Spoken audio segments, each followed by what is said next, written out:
Boom. And boom. All right.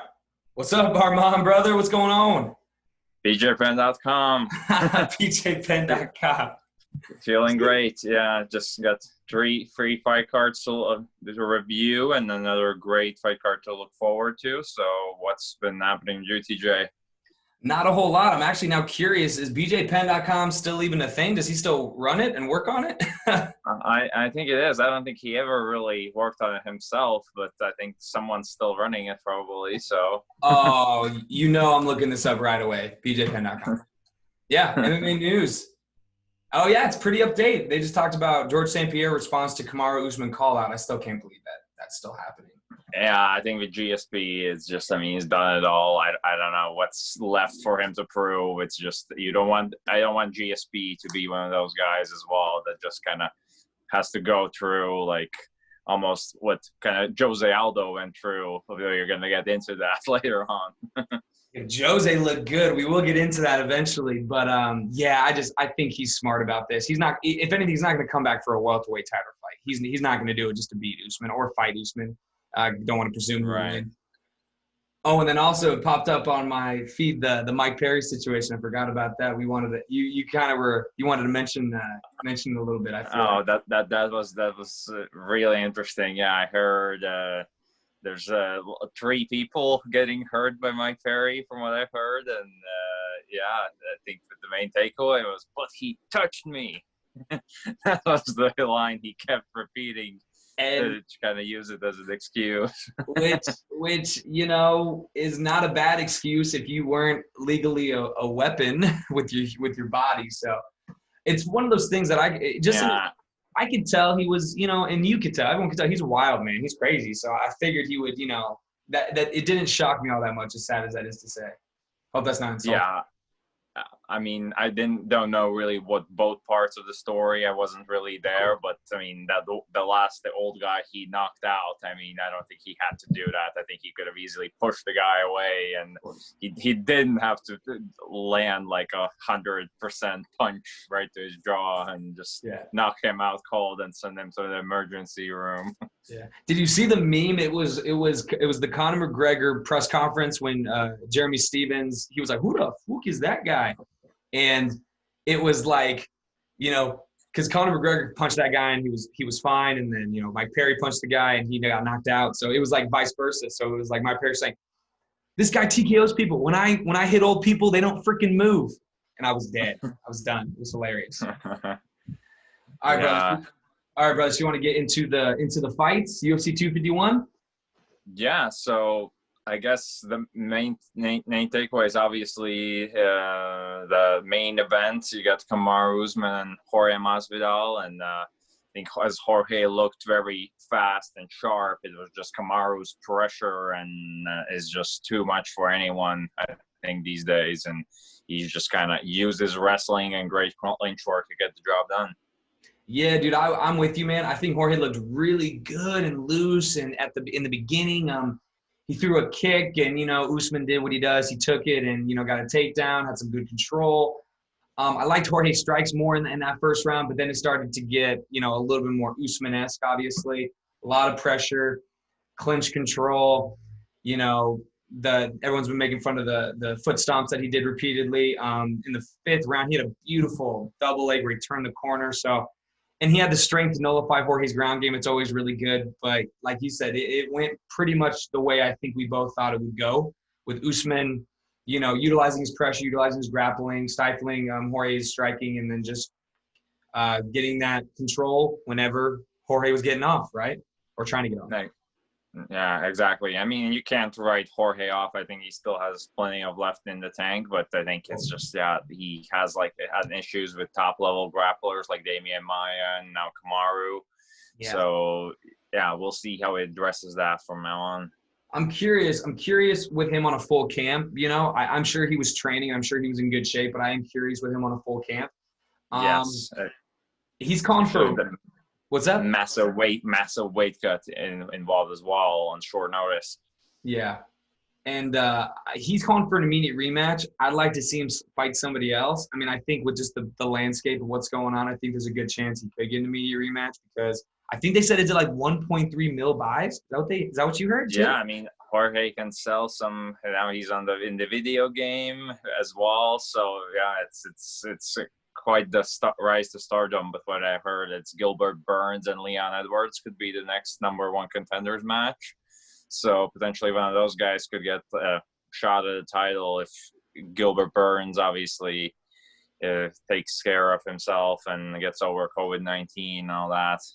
Yeah, I know, it's crazy. He seems to be doing good from what I've seen as far as his Instagram and his Twitter is concerned. I'd love to see Leon Edwards get that shot. I feel like he's really due, but we'll cross that bridge when we get there. All right. And next fight, I think that was a robbery in my opinion. I think Max won that fight, and he kind of described he had learned from his mistakes, kind of utilized the angles, the long range. He had a bit of an issues with obviously Volkanovski's pressure, but I think he won the fight honestly. And Volkanovski, I'm just he's obviously a very well-rounded fighter, but I'm just not really sold on him as a champion. I don't think there's much about him that excites me to watch him fight. And I was hoping Max would win this one. Yeah, I mean, for sure. And this is the fight where, because you know how we go back and forth on picks. I think this is the one that technically puts me one fight ahead of you as the winner of the last episode, but in good conscience, I can't take that victory. I think we tied once again because I think Holloway definitely got that decision. I mean, in the first round, I mean, they were going kick for kick to the body, the body with Max Holloway, and then Volko likes to do to the legs, but then Holloway got the better with the hands. In the last minute, he dropped into his knee with the knockdown. Then the second round, Holloway landed just a bit more. It seemed like more octagon control, and even dropped him to a knee again at the end of that. I mean, in the third round, Holloway had the edge on the striking, and then Volko had a little bit of clinch control. And sometimes those judges, when it comes to clinch control takedowns, just give it to him. Volkanovski did a little bit better as the fight progressed, I thought, which was, very unlike Holloway. Improved the pressure, and he had an awesome body lock trip in the fourth round. And then he got 2 takedowns in the second, and I guess that it had to have been the grappling that swayed the judges, man. But I thought Holloway did more than enough on the feet to get that decision. Yeah, I mean, Volkanovski, give him credit as due. He always finds a way to get the job done. But yeah, I think you just kind of have to see what's going to be the landscape of the division right now. I think Henry Cejudo is calling out Volkanovski for him to bend the knee, and so he can win technically his 4th world championship if you include this. By the way, he's an Olympic gold medalist, so that's the 4. Henry Cejudo's an Olympic gold medalist? Yes, you didn't know? Dude, I had no freaking idea. That's wild. And I think, dude, can I just say how smart I think Henry Cejudo is? He is so freaking smart, man. I think this is genius. Retiring at the height of his stock and then calling out for this fight, and now he's got no ties to any weight. And man, you want to talk about styles make matchups, and Volko looking like, even though he's thick, he is kind of a smaller as far as stature and as far as length and reach. That's not a bad matchup, man. Not really. I could see Cejudo having problems with Max Holloway's 5'11" against a 5'3", 5'4" frame of Cejudo. But yeah. I think that one could work. Yeah. That's what I'm saying. MMA math is so bizarre because I'm with you. I think Holloway would keep him at the end of his punches, and I think he would do a really good job with takedown defense, but who knows? And what kills me is now Max can't get he's not going to be able to get another title fight, and I think Max is such an exciting fighter to watch. I'm sure he can match him up with a striker and have a very interesting matchup as well. And, I'm looking forward to it. If we move to the next one, it's the Petr Yan and Jose Aldo fight. And like you said, initially Aldo did really well into that fight. But when you're looking at the 4th and 5th round, I mean, he was gone out of that fight. And honestly, watching the 5th round reminded watching a horror movie in a way. The way he was just putting on that beating and bloodied up Aldo. Dude, yeah, it was – yeah, he's always had issues with that, you know, just to address the elephant in the room. You know, he tied with Max, but Max's pressure is crazy. He's always, you know, even way back when he tired against, oh my gosh, who was the first person? Mark Hominick. Mark Hominick. That big hematoma almost made a comeback against him. And then Korean Zombie started turning ties around before he dislocated his shoulder as well. Yeah, but I for sure in that first round, man. I mean, Piotr was landing some heavy landing some heavy shots. Jose actually was bringing back some of those old leg kicks and was hitting them really well. Then he went for a weird shot and he ended up on his back, and then Jan kind of made him pay for the rest of the round, some ground and pound. I thought the second round, I thought Aldo was a little more active, had some really good body shots. I think he took that second round. And then the third is when the tide started turning. They were going back and forth in the beginning, but Jan started picking it up, and you know, his heavy combos, man. Oh my goodness. And then his pressure, and then Aldo started to wilt, and Jan even was just adding insult to injury by throwing in some good grappling, a good single leg trip in that fourth round. And then fifth round, man, was just devastation. He got a crucifix from the half guard, which I never see very often, you know. He was throwing a lot of knees, almost like when GSP stopped Matt Serra at UFC 83. Yes, that's exactly reminded me of that, where he just started using a body head, and yeah, it was brutal. Yeah. And the stoppage obviously was a little late, but I don't think it was as bad as it was made out to be. Like, it was definitely late, and I definitely didn't. Dana White was absolutely fuming. Yeah, I didn't think it warranted fuming. He definitely was done a lot sooner than that ref, but I didn't think it was horrible. Yeah, and obviously you knew I'm going to talk about this one. You had Yuri Prochaska's knockout of Volkan Ozdemir. He basically did the no time to Mr. No Time himself.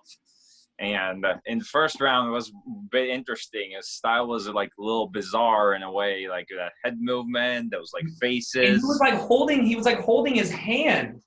And then he was like turning sideways in a way and just not looking straight at his opponent, but in a way like he was catching him, but taking some shots as well.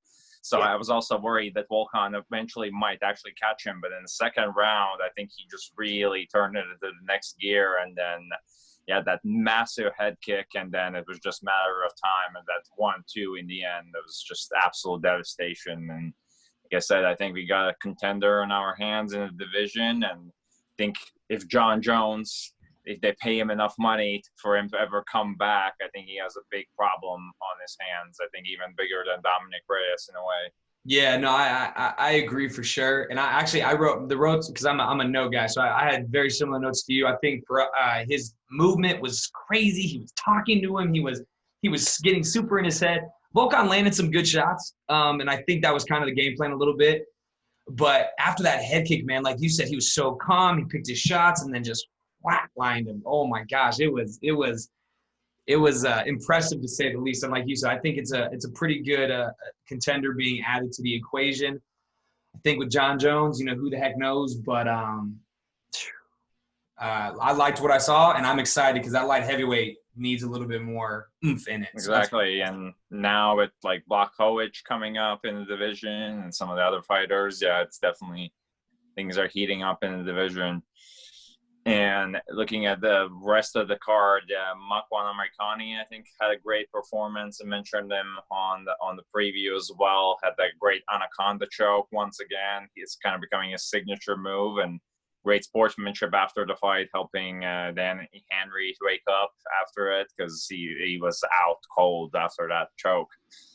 Yeah, it's like you're reading my mind again. Yeah, some of the notes I put was, first off, he looked super light and comfortable on the feet before the takedown because obviously he likes his grappling, but I thought he was moving around really well. He was mixing it up, not for a whole lot longer time, but for the little bit of time, he looked pretty good. He looked like he knew what he was doing.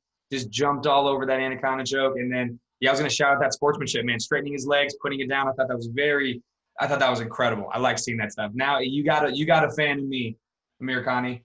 You got a fan in me. Yeah, so we'll see where he goes. I think he can, again, be inserted in definitely that top 15, top 10 picture in the division as well.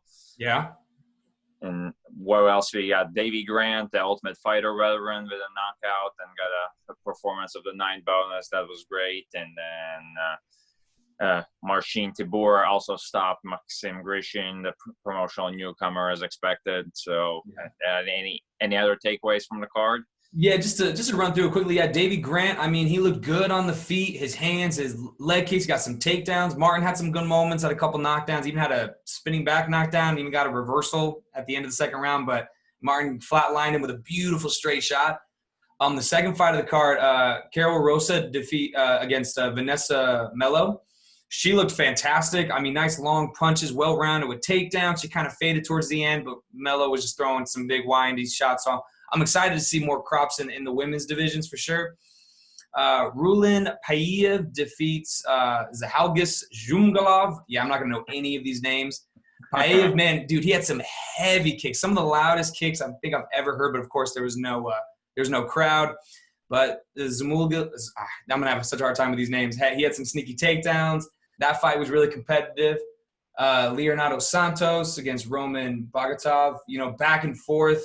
I actually thought that and I want to talk about this because there was a 2-point deduction in this fight. Did you see that? Yes, I did. I thought that was crazy, man. A 2-point takedown, which obviously skewed it, but, it was a lot of back and forth. Bogatov had he was a spinning technique guy. I love that kind of stuff. Let me see. He's an M1. From what previously has experience, in M1, but Leonardo Santos getting up there in age. He's 40 years old already, but he's 18-3 and 1.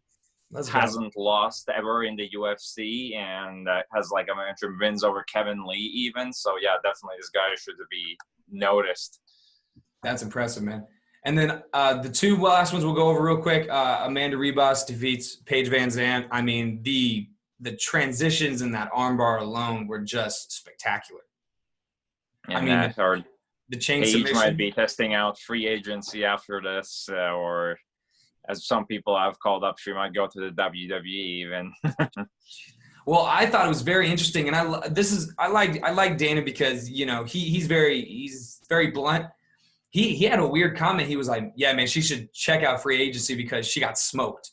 Like I was like, "Damn!" Like, and I think it shows. It's almost like Sage Northcutt and Paige VanZant were both almost like his kids, and now both of them could potentially be out of the UFC.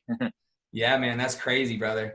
And then the last one, obviously, we have Thug Rose versus Jessica Andrade. I'm convinced that fight, man, if they fight 10 times, I think both of them would win 5-5. 5-5, yeah. That's such an evenly matched fight. I think if you're really trying to push it, I think maybe it could be a draw depending on how much stock you put in that last round for Andrade. But I think it was clearly 2-1. I think I thought that, just like I thought Rose landed more of the strikes, more movement, kept her at the end of the punches. Jessica Andrade wasn't landing as much. The second round she did a little bit better, but I still think Thug Rose won that fight. And then I also had a little bit of a tidbit. There was at one point, I don't remember when in the middle of the second round, but I just thought to myself, I want Pat Barry and Trevor Whitman in my corner for just life in general, because they were hyping me up by hyping her up. It was, do you remember that? Hearing that? Yeah. I mean, those guys, or for me, it would be Ray Longo and Matt Serra could be two of my motivational coaches in life. I think those two duos could be epic against one another, especially. Oh yeah, for sure.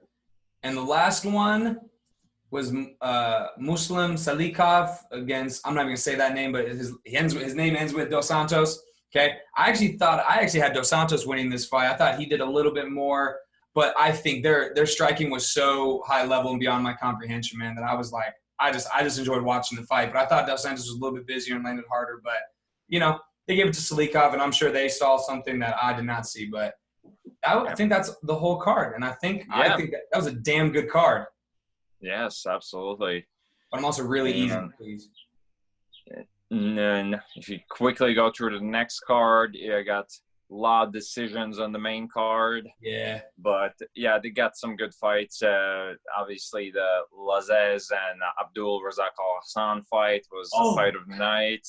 Dude! So it was a great fight, and I expected Al-Hassan to actually have a quick knockout win, but actually ended up being a competitive fight.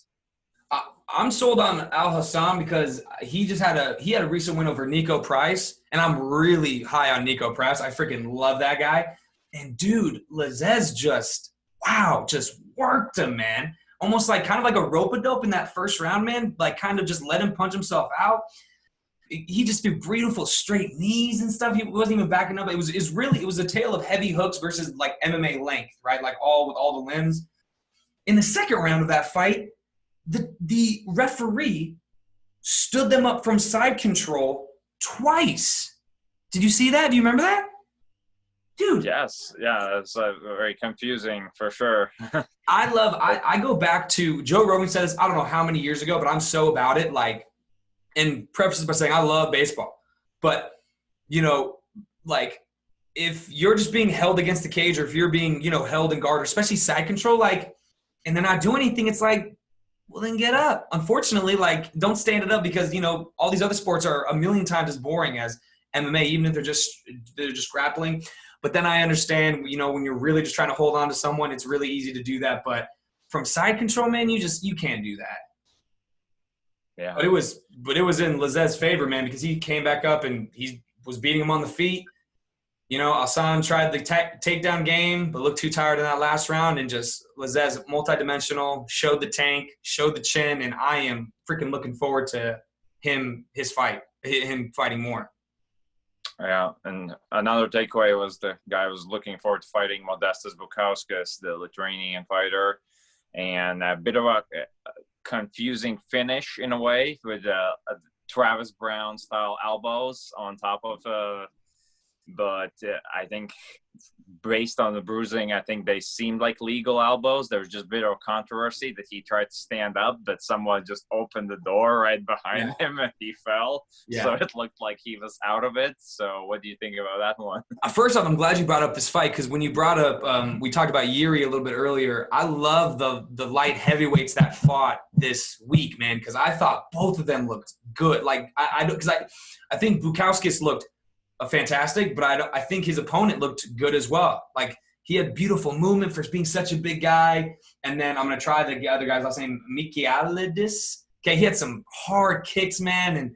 And I said it, love those elbows during that stall against the double leg takedown. And I think, man, when it comes to behind the head strikes, man, I think that if you're it's such a weird thing. So I don't think there's any controversy. I think sometimes they will go to the back of the head, but I think if it's on the, you know, if it's a backyard fight, I think that's a win. Of course, don't always put stock on that, but I think that's the case. And yeah, like you said, I selfishly wanted to see more, so I was upset they called it. But if you saw after he fell on his butt, like I think if he popped up right away because the referee called him out as soon as he fell on his butt. So if he like popped up right away, I think it would have been more controversial. But he kind of rolled forward and he was out of it. I think it was a good stoppage. Yes. Yeah. Like if you like stand up and are kind of groggy, it's fine. Like, yeah, you just got saved by the bell. But obviously if you're like kind of going one way, going other way, leaning backwards. It looked like Velma from Scooby-Doo trying to find his glasses. Oh, damn. That's hilarious.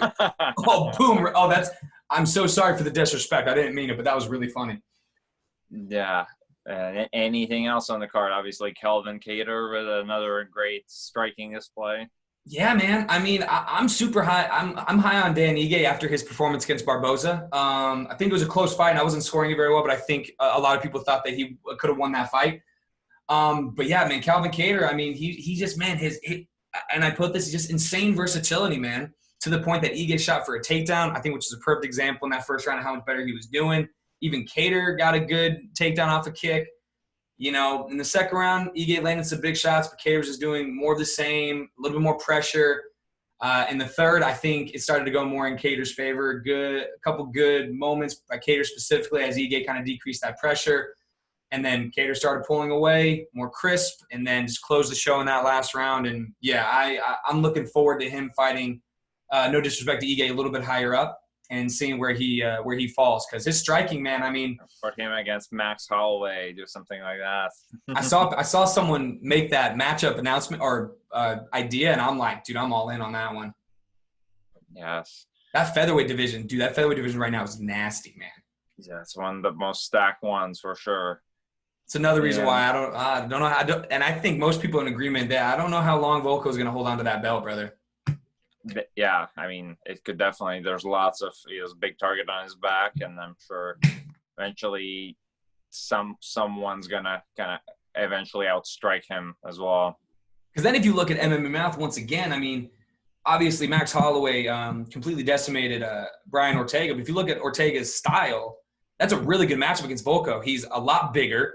He can keep him at his end of his punches, a lot of knockout power. And if Volko goes for a takedown, I don't know if he's gonna want to go to the Catch ground. him in a submission for sure. I think Ortega is one of the best guards, and actually a while back, I was actually kind of sold that Ortega could be the guy to dethrone Max Holloway with his just kind of using just enough deep difference in striking, and then using his submission skills to win the fight. But obviously his striking wasn't as where we thought it was after that knockout of Frankie Edgar. So we're just kind of proven that Max was the superior striker at the time. So just MMA math, man. It's hilarious. It's interesting. So I look forward to seeing more of that.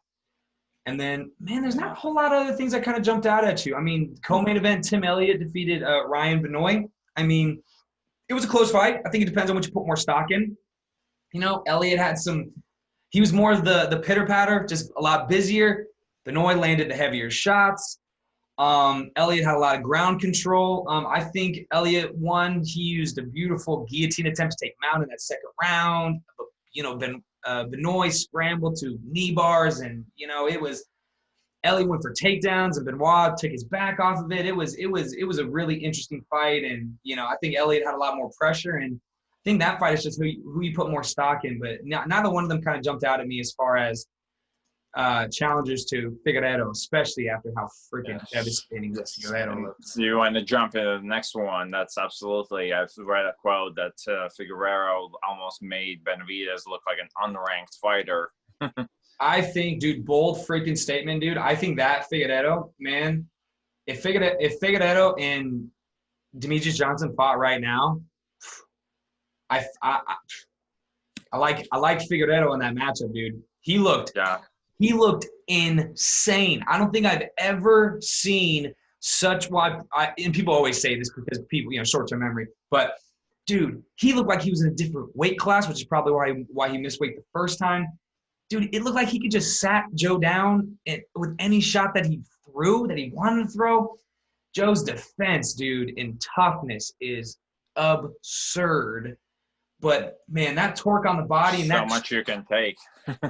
Dude, and that was one of the nastiest looking rear naked chokes. His body was torqued and his head was, and it was. Oh, it's almost like, look, his neck was like snapped at the end. Like, it was crazy. And I don't know, like, I think Joe could have like more like a fight or two in the tank left, but in a way, like a lot of people have been saying, maybe he should hang it up as well. So I think so. I think so too. He said he wants to fight more, man.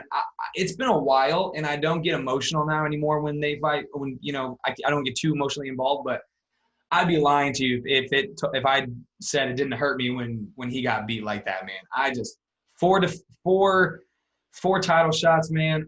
Like, just seems like I don't know him, but he seems like such a good dude, so tough.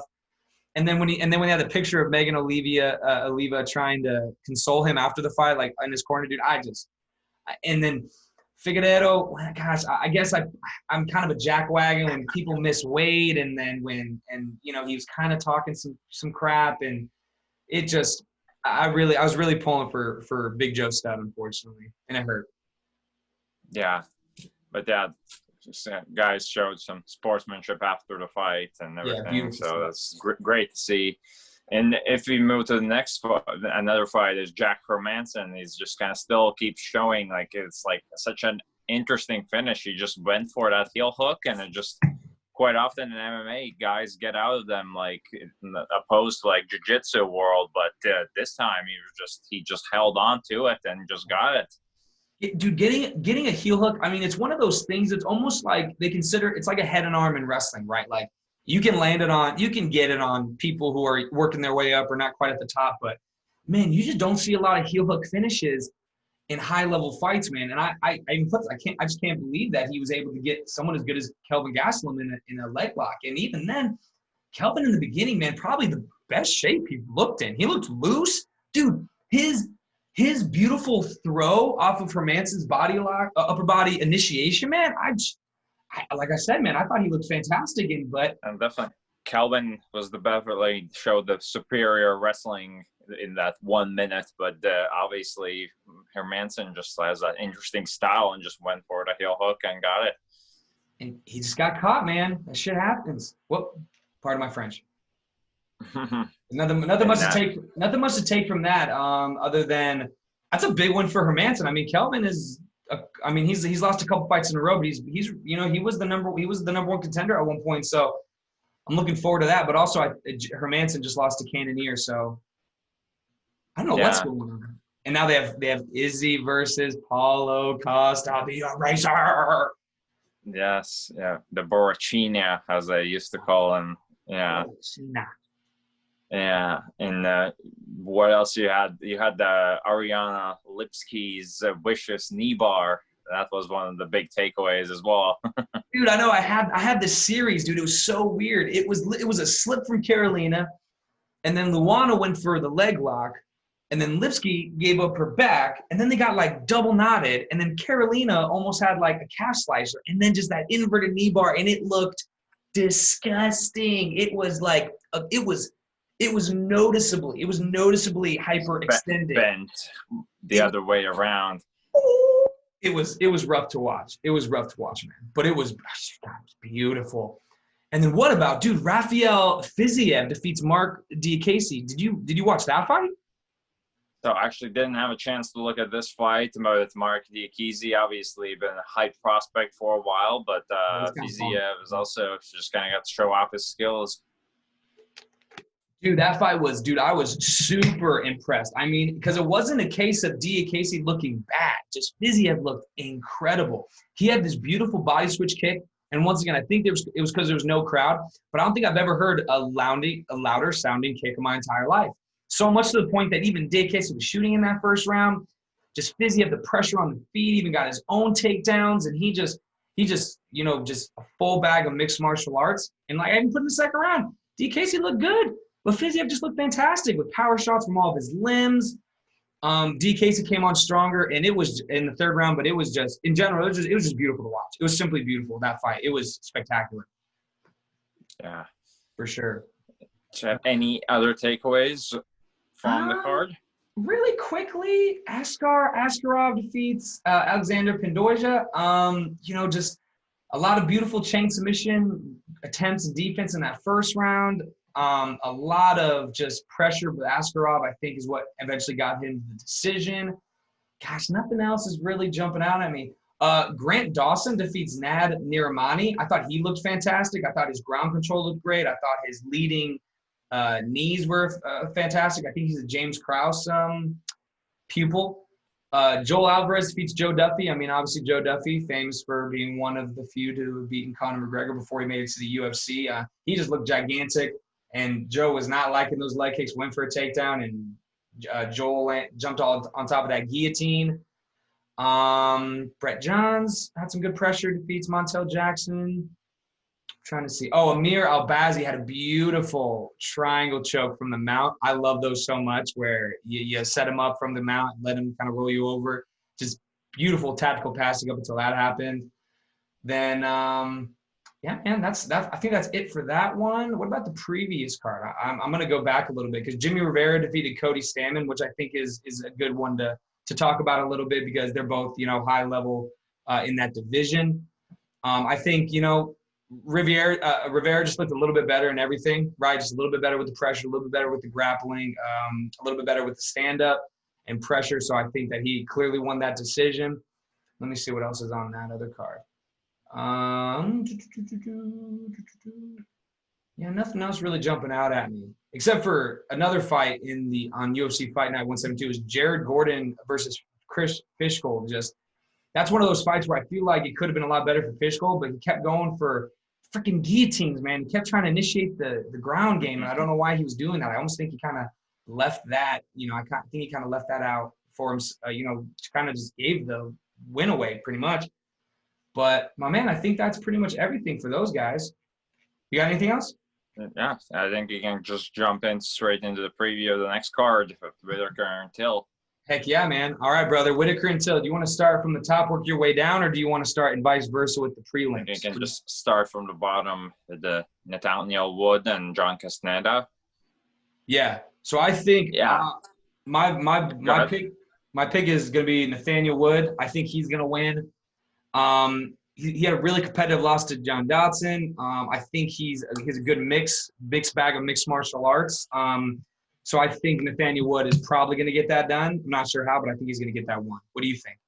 I'm thinking the same way. I think he was a great up and coming prospect. Kind of had a bit of a setback with John Dodson, but probably has learned from it and is going to come back with a W.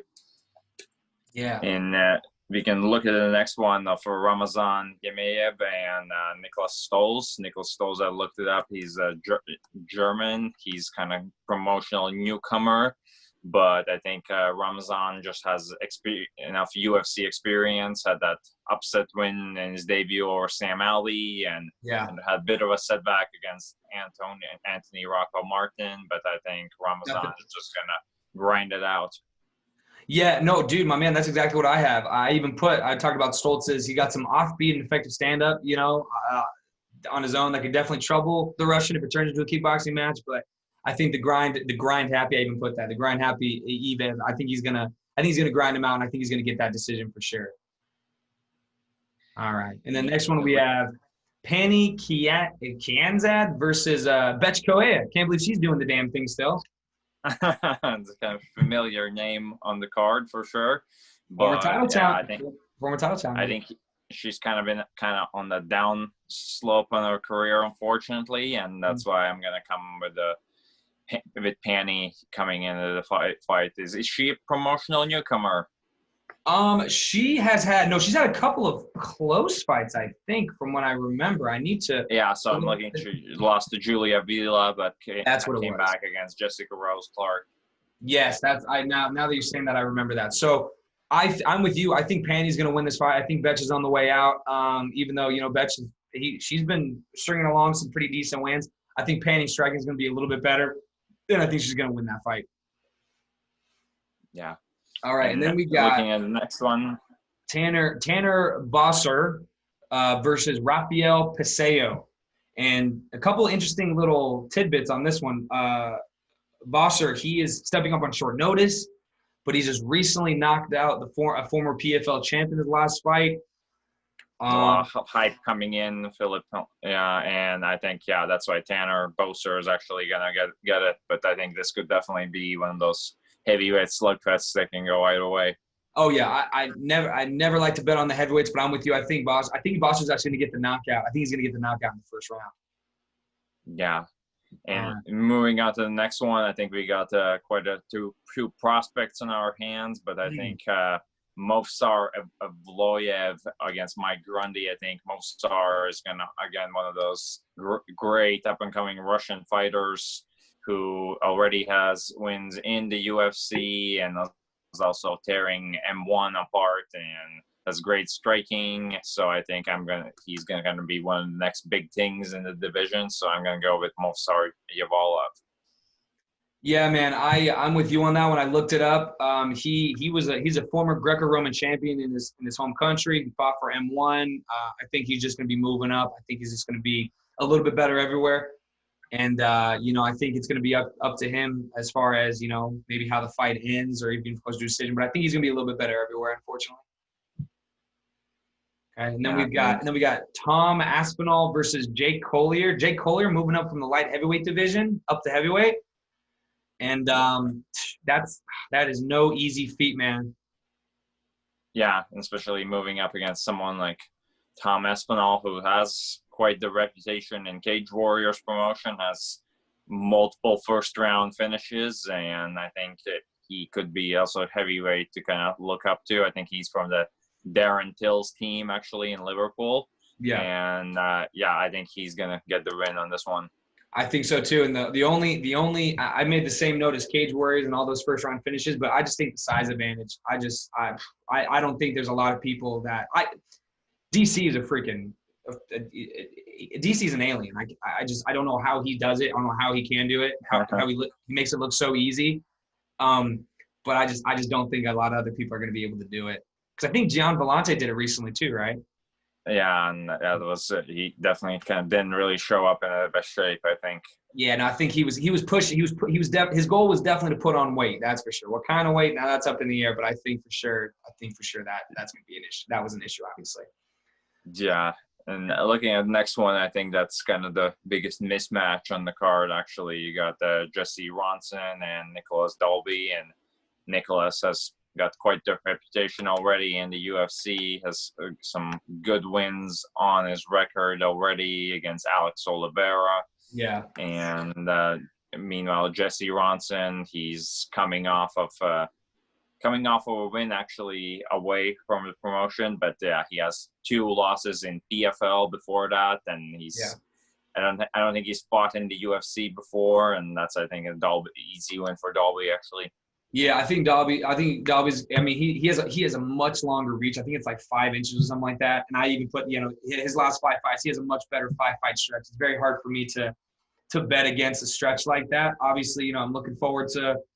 And to everyone who I'm picking against, I beg and plead for you to prove me wrong because I love being proved wrong and I love when underdogs win. But I think Dalby's going to get that job done. Yeah, and we're looking at the next one is the veteran Francisco Trinaldo against J.E. Herbert.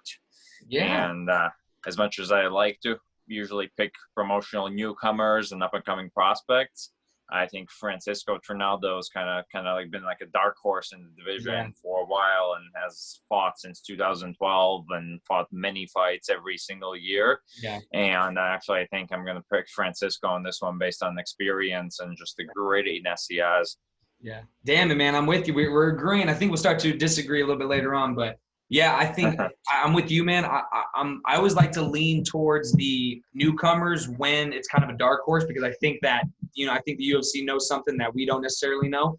But, I mean, Trinaldo, recently, he's gotten recent wins over McDessie, Bobby Green, who's always game. And, yeah, I think Jay, from what I remember, I think he's coming off a long layoff, or maybe that was a different fight that I'm thinking about.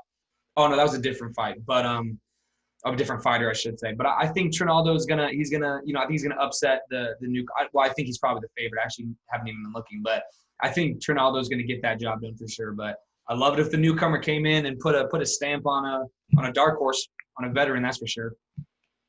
Yep. You can go in the next one. You got 2 very young up and coming prospects. You got Khamzat Chimaev and Reese McKee.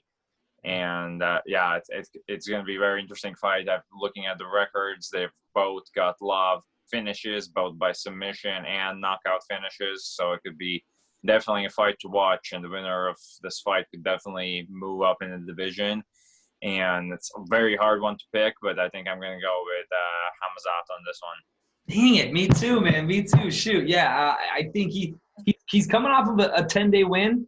So I think that could be, maybe a little bit of an issue. For some reason, I don't think it will be. It's interesting because you're talking about how it should be a good fight, but on the bookies, man, I think I saw Khamzat as big as a minus 1,200 favorite. Which that's incredible. Yeah. Although McKee has really good record, having finishes in Cage Warriors and being a bright prospect at the age of 24. Yeah, and it's his debut, so I'm curious to see how he does. I'm looking forward to McKee spoiling the party, but I'm with you. I think I got to go with Chimaev on this one. Yeah. All right, brother. Now, the next one we got our good old friend Cowboy Oliveira against Peter Sabato, which is a name that I recognize, but I haven't heard from him in a long time, and I looked up why, and the reason why is because it's been an extremely long layoff. I think it's been like 3 or 4 years since he last fought. Yeah, I remember him initially getting into mixed martial arts. He was kind of named coming out of Europe in 2011 even, and then had spent some time away from UFC, came back, had some wins, has had some losses. So definitely it's going to be almost like the coin toss fight on this card for me, actually. I think I've got to go with Alex Oliveira still on this one. I think just that slightly higher level experience is going to come off.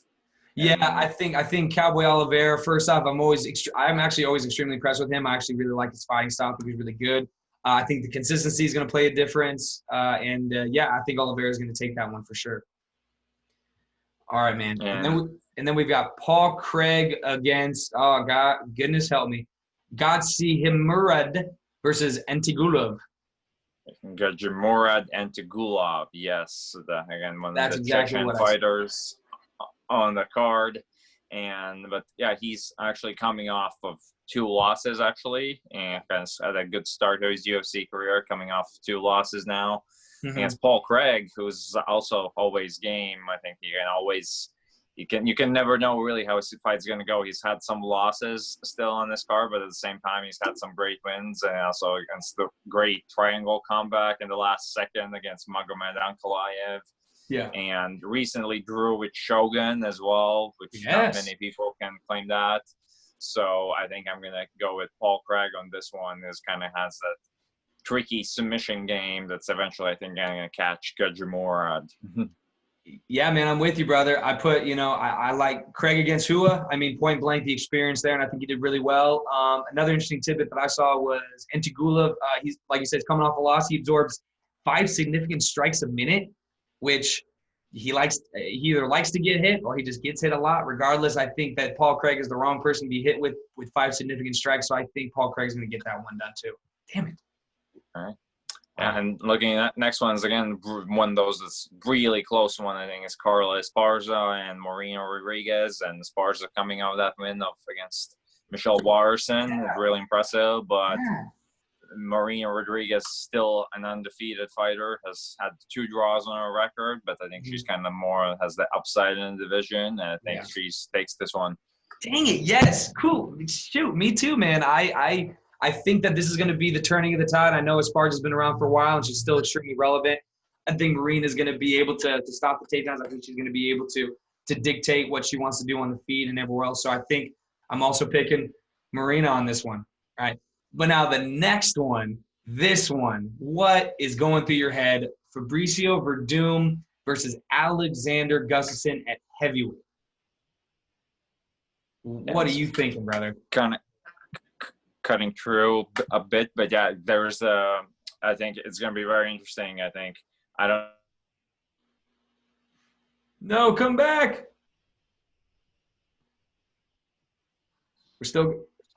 I got you. You back?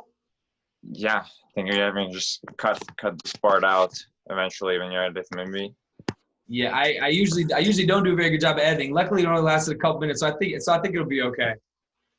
Yeah. But so we got that Fabricio Verdum and Alex Gustafsson. Yeah, I'm very curious to see what weight Alex is going to show up to the fight. I think. Well, have you heard any rumors about it or anything like that?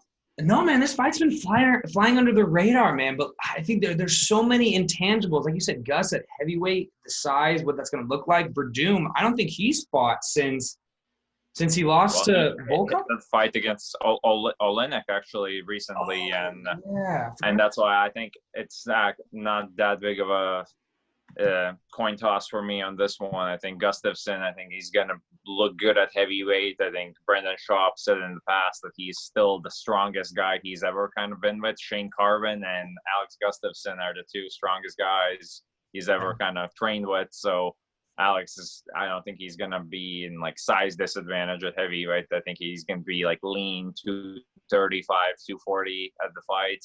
I think he's going to do really great. And Fabricio kind of had issues even with Olenek striking in the last fight. Yeah. So, and that's why I think Gustafsson is going to kind of pick him apart with his boxing. I don't think it's going to go to the ground. I think Alex is amazing takedown defense as well. So I think Gustafsson is going to get this one by knockout. Yeah, man, I actually completely spaced. I don't know how I spaced that Olenek fight, especially how recently it happened. But, man, I'm with you. I think, Verdum, I think even then, I think Verdum's like 38.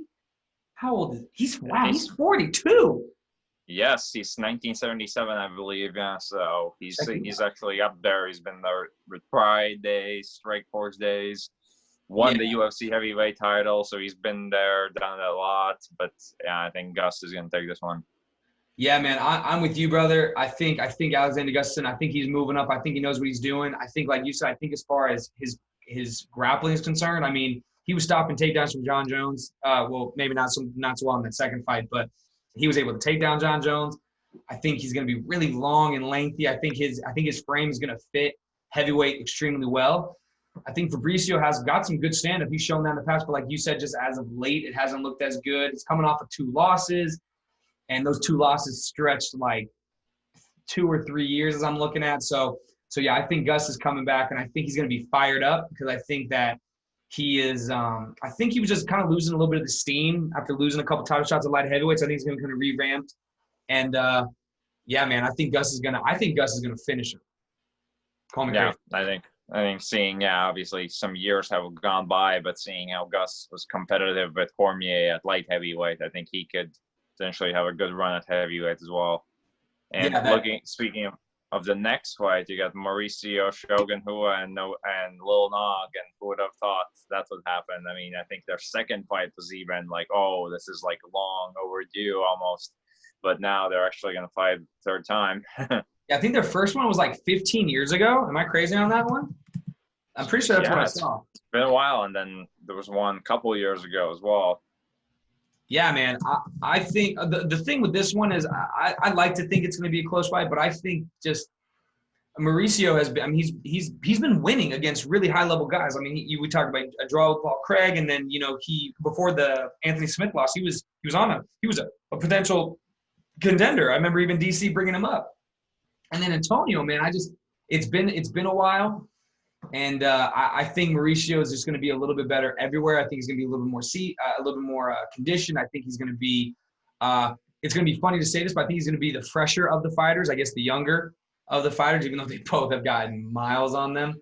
Age-wise, yeah, Shogun's definitely the fresher fighter for sure. Although they both put on tons of miles, Shogun's still age-wise the younger fighter, and yeah, I think Shogun's also going to win this one because some of the Nogueira's wins also in the recent years, they also kind of been against, I feel like, Sam Alvey, Patrick Cummins, we're not taking Nogueira striking seriously enough, but I don't think Shogun's going to make that mistake, and Shogun has that kind of more of a striking arsenal rather than just hands, and I think that's going to play a big part.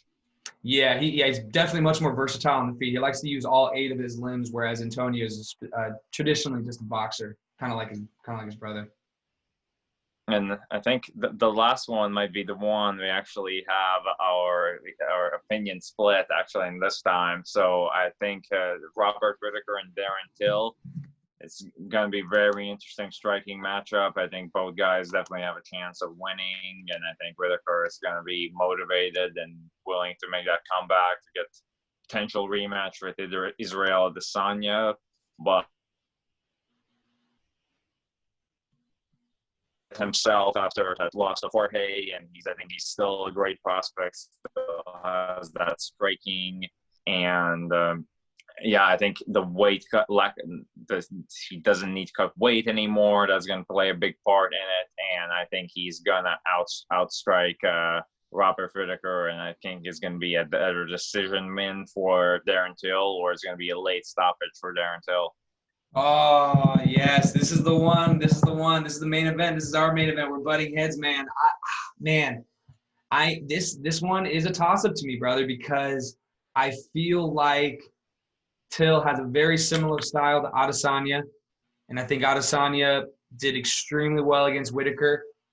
How's Whittaker going to come back off the loss? Oh, my gosh. Till's confidence is going to be skyrocketed after he beat Kelvin Gastelum.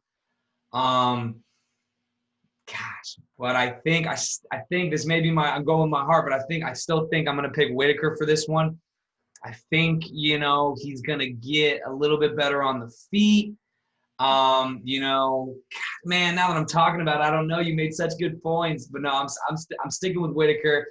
I think he's going to be a little bit tougher on the feet. I think he's going to – neither one of them are probably going to want to do anything with the ground, but it'll be a striking matchup, and I got Whittaker taking it, my man.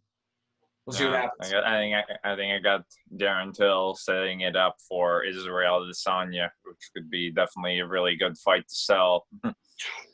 Dude, that fight will sell gangbusters, brother. But yeah, so it took till the very last fight, but we disagreed. And I guess that will be the make it or break it one for this episode of the Latvian versus the Americans. So we'll see what happens. Yeah, we'll definitely see how it happens, and then the next fight next podcast we can just go through the card, go through some predictions in more detail and then preview some of the next cards. Yeah, and that's what I was going to touch base at the end of this. Yeah, so for the next one, I guess it's good to tell the people too. We'll definitely review that entire fight card that is tonight, because we'll post this on Saturday. So tonight we're gonna review that one on the next one. We are going to probably go over the UFC Fight Night that it says it's home versus Aldana, but just recently learned that Derek Brunson and Edmund Sherbazi was moved to the main event. So we'll probably review both of those and then go over that freaking UFC 252, which I'm looking at and I'm salivating, man. Oh, hey, seagulls out here. The Latvian seagulls, brother.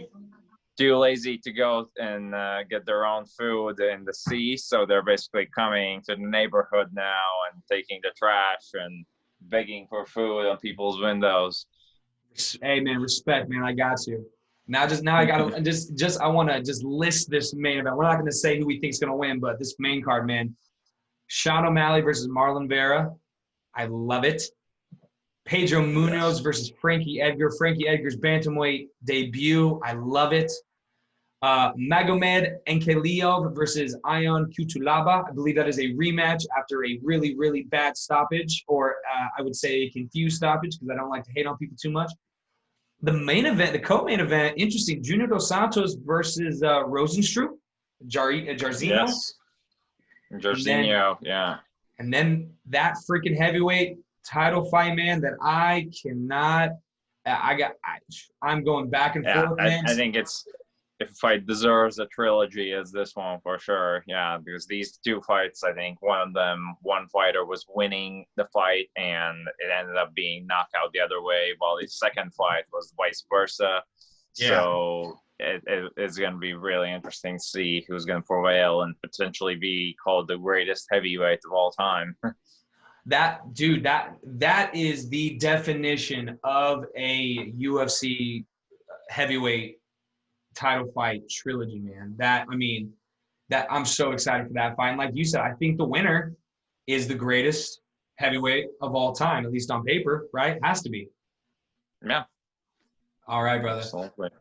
Nice, man. Anything else you want to chat about? What else? I'm trying to look at some news. I think we kind of hit all the news. Nothing too crazy, I don't think. I think Bellator's actually got a title, has got some fights this Friday, actually. So good for them getting back on the board. Phil, are you looking it up? Yeah, so you got Sergio Pettis actually fighting for Bellator, so that's going to be quite interesting, making his debut, I believe, or yes. I think he's fought there already. I think he only has one fight, but he's fighting Bandejas, which I think we all remember is one of the couple that beat Aaron Pico. Let me see what I can find. Yeah. He's got one fight. He's got a technical submission, so he probably choked. Yeah, he guillotine choked. He choked somebody out. Alfred Kahajakin. So yes, now I remember. Yeah, so one of the Armenians in California from Edmund Shikbazian and Edmund Terverdian's gym, and then you got Jordan Meehan on that card as well. Also kind of like a fighter. It's kind of been under the radar for a while. Fighting in Bellator. And then obviously Aaron Pico. It's going to be quite interesting because you never know what's going to happen with him. He might have the most spectacular victory, or he could, again, the hype train can be stopped once again. So you never know what's going to happen with that one. Yeah, I agree with you on that one. I would have to look into the other guy a little bit more. 8-2, so he's not too bad on the record. And then we got Taiwan Clarkson, which I've heard a lot about at featherweight, 6-1. He's got a fight against an undefeated guy, so that should be pretty exciting because, like I said, I've heard good things about him. And I'm kind of going through these prelims. Unfortunately, and as this keeps going, I might have to do a little more research. But Bellator, I'm looking at the prelims. I don't know anybody, which is more a reflection on me not knowing enough, not on them not being. I definitely can review the card afterwards, see some good finishes, good fights. That would be a great idea, man. We might add that into the next one too. But I think there's a lot to look forward to, man. I love that this sport is still going. I think this is kind of the sport to keep going during times like these because, there's so much testing that can be done. It doesn't have to have a lot of people, just 2 people in a cage. So I love it, man. Love being a fan of this stuff. Yeah, sounds great. I think it wraps it up for this week, and definitely looking forward to some great fights and coming back once again. The Latvian versus the American. I guess technically the judges gave me the last podcast because of the Volkov versus Holloway, but this one, I don't know, man. I'm starting to go back on my Whitaker pick, but yes, we'll see what happens. All right, brother. Well, thank you, everybody, for listening, for watching. Hope you enjoyed it. Armand, my man, you are the man, the Latvian, the prodigy, bjpenn.com. Whoa. Woo, woo. All right, brother.